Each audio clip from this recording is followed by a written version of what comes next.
Dezawani mbulu Anibuna nao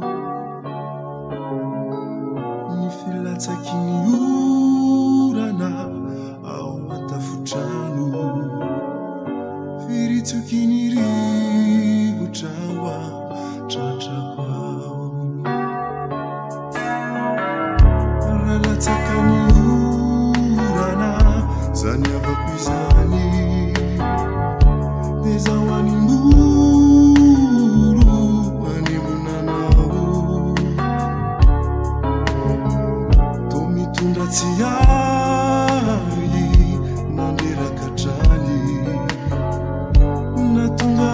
yani mbulu Anibuna nao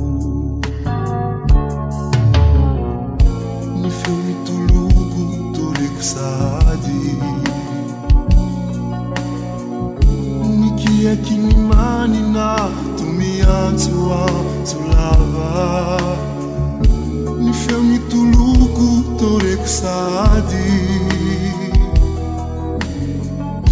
Nikia kinimani na tumiantua tulava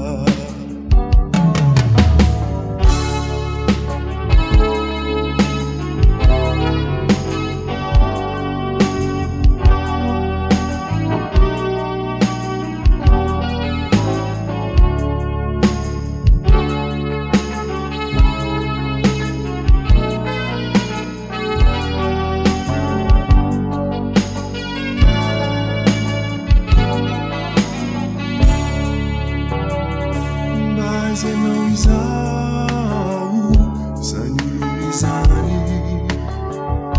La yulunandalu Tola sanandalu Ranu mas tiulataka Tiulata kintuni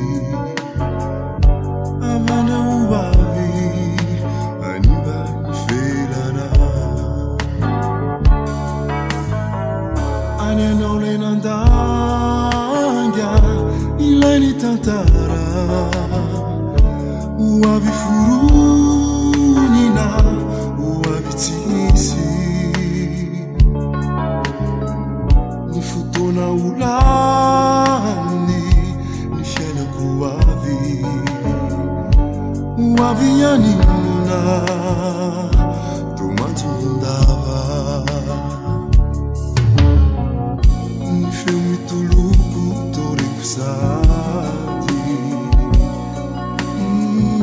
Nikia kinimani na tumiatu antulava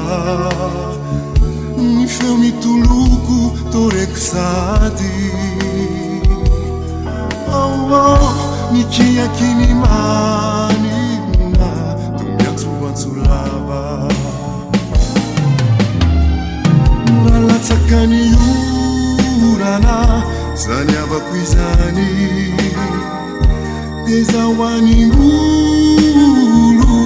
Anibuna nao Nifilata kini urana Au watafutanu